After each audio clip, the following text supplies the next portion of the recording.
नमस्कार, आपण पाहताय TV9 मराठी। मी वर्षा नलवडे या बुलेटिन मध्ये आपल्या सर्वांचं स्वागत करते। सुरुवातीलाच बातमी छत्रपती संभाजीनगर मधून आहे। छत्रपती संभाजीनगर जिल्ह्यातील वाळूस कळमातपूर या रोड सध्या वाहतुकीसाठी बंद आहे। रस्त्यावर नाल्याचं पाणी साचलंय, त्यामुळे रस्त्यावर वाहनांच्या लांबच लांब रांगाही लागलेल्या आहेत। त्यामुळे जनजीवनही पूर्णपणे या ठिकाणी विस्कळीत झालेलं आहे। प्रशासनाकडून काळजी घेण्याचं आवाहन देखील केलं जात आहे। वाळूस कळमापूर हा रोड पूर्णतः बंद झालेला आहे। छत्रपती संभाजीनगर मधील वाळूस कळमापूर हा रोड सध्या वाहतुकीसाठी बंद झालेला आहे। रस्त्यावर नाल्याचं पाणी आलंय, त्यामुळे रस्त्यावर वाहनांच्या लांबच लांब रांगा देखील लागल्या होत्या। इथं प्रशासनाकडून काळजी घेण्याचं आवाहन देखील केलं जात आहे। अनेक वाहनं ही पुराच्या पाण्यामध्ये अडकलेली आहेत। तर आपण ही दृश्य पाहतोय छत्रपती संभाजीनगर मधली मोठ्या प्रमाणामध्ये इथं पाऊस झालाय, त्यामुळे रस्त्यांना अक्षरशः नद्यांचं स्वरूप आलेलं आहे।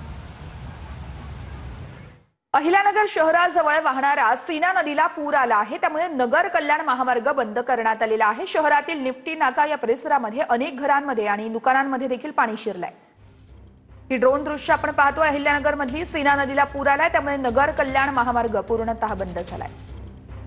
एक दिवसाच्या विश्रांतीनंतर अहिल्यानगर शहरासह जिल्ह्यात रात्रभर मुसळधार पावसाने हजेरी लावलेली आहे आणि या पावसामुळे जिल्ह्यातील सगळेच नदी, ओढ्या, नाले तुडुंब भरून वाहत आहे, दुथडी भरून वाहत आहेत। अनेक ठिकाणी पूर परिस्थिती निर्माण झालेली आहे। मी सध्या अहिल्यानगर शहरामध्ये उभा कल्याण महामार्गावरती उभा आहे आणि नेप्ती नाका परिसरामध्ये आपण बघतो की सीना नदीचं पाणी जे आहे ते शिरलेलं आहे। ही सीना समोरच सीना नदी वाहत आहे आणि त्या नदीचं पाणी जे आहे ते या परिसरामध्ये पसरलेलं आहे। आपण बघतो की सगळे दुकानं जे आहे ते देखील पाण्यामध्ये गेलेले आहे। सगळे भयानक परिस्थिती जी आहे ती रात्रभर मुसळधार पाऊस पडल्याने झालेली आहे। कॅमेरामन विक्रमणकर सह कुणाल जायकर, TV9 मराठी, अहिल्यानगर। जालना जिल्ह्यातील 67 पैकी 52 प्रकल्प ओव्हरफ्लो झालेले आहेत। मागील काही दिवसांपासून मुसळधार पाऊस होतोय, त्यामुळे पाणी पातळीत झपाट्याने वाढ झालेली आहे। जालनामधील ही दृश्य आहेत। 52 प्रकल्प हे ओव्हरफ्लो झालेले आहेत। मुसळधाराचा पाऊस पडतोय, त्यामुळे नदीकाठच्या नागरिकांना देखील सतर्क राहण्याचं आवाहन केलं जात आहे। सगळेच प्रकल्प हे ओव्हरफ्लो झालेले आहेत। जालना जिल्ह्यातील 67 प्रकल्प आणि त्यापैकी 52 प्रकल्प ओव्हरफ्लो झालेले आहेत। मागील आठवड्यात मुसळधार पाऊस झाला, अजूनही मुसळधार पाऊस सुरूच आहे। बातमी नांदेडमधून आहे। नांदेडमध्ये आसना आणि गोदावरी नदीला पूर आलेला आहे। खडकपूर या परिसरामध्ये पाणी शिरलं आहे। शहरांमध्ये अनेक सखल भागात पाणी शिरलंय। 50 नागरिकांना सुरक्षित ठिकाणी हलवण्यात आल्याची माहिती मिळतेय।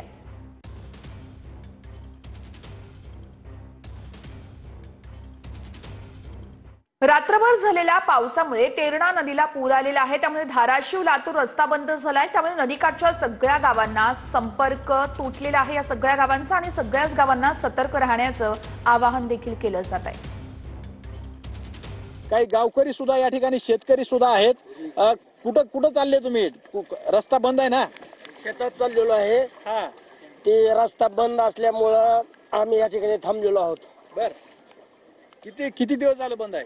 4 दिवस झाला आज बंद आहे या ठिकाणी। दळणवळण अलीकडून पलीकडून अलीकडे शेतकरी जाता येत नाही। जाताच येत नाही। महत्वाचा रस्ता आहे, महत्वाचा रस्ता आहे, जाता येत नाही। पूर्ण संपर्क तुटलेला आहे।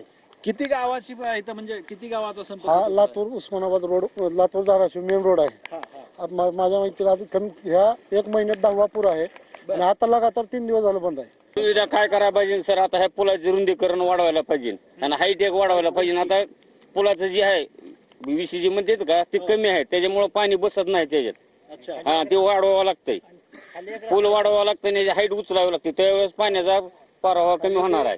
कॅमेरामॅन विकीसह मी श्रीराम क्षीरसागर, TV9 मराठी।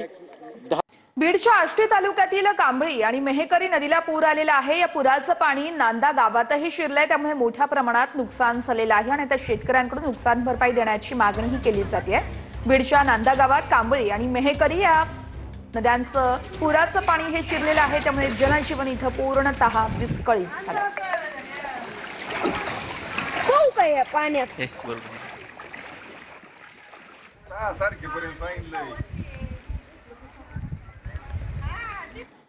जालना जिल्ह्यातल्या बदनापूर तालुक्यातल्या वाकळणी आणि आसपासच्या परिसरामध्ये जोरदार पाऊस झालेला आहे। शेतकऱ्यांच्या फळबागेत पाणी साचलंय। फळबागांमध्ये गुडघाभर पाणी साचल्यानं उत्पादनावर मोठा परिणाम होणार आहे। जालना जिल्ह्याला मागील 7 दिवसापासून मुसळधार पावसाचा फटका जो आहे तो मोठ्या प्रमाणात बसताना आपल्याला पाहायला मिळत आहे. आपण जर पाहिलं तर मध्यरात्री अंबड आणि बदनापूर तालुक्यामध्ये मुसळधार पावसाने हजेरी लावलेली आहे. काही ठिकाणी ढगफुटी सदृश्य पाऊस झाल्यामुळे शेतकऱ्यांच्या कपाशी, सोयाबीन आणि याचबरोबर फळबागांचं देखील मोठ्या प्रमाणात नुकसान झालेलं आहे. या डाळिंबच्या बागेमध्ये मोठ्या प्रमाणात पाणी जे आहे ते साचल्यामुळे या ठिकाणी या शेतकऱ्याचं मोठ्या प्रमाणात नुकसान झाल्याचं चित्र खरं तर आपल्याला या ठिकाणी पाहायला मिळत आहे. जवळपास गुडघ्यापेक्षाही जास्त पाणी पातळी आपल्याला या संपूर्ण बागामध्ये पाहायला मिळत आहे. त्यामुळे एकूणच फळबागांना देखील या मुसळधार पावसाचा मोठा फटका जो आहे तो या ठिकाणी बसताना आपल्याला पाहायला मिळत आहे. सरकार आता पंचनामे तात्काळ करून शेतकऱ्यांना नुकसान भरपाई देणार का, याकडे सर्व शेतकरी बांधवांचं लक्ष लागलेलं आहे. कॅमेरा पर्सन योगेश सह मी रामनाथ ढाकणे, TV9 मराठी, वाकुळणी.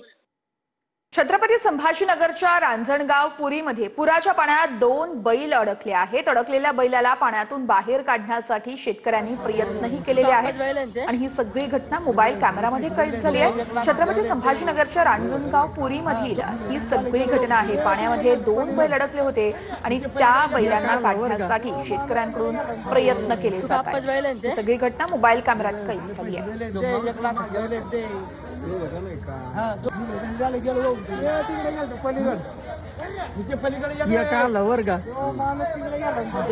तू कापाच बैल ते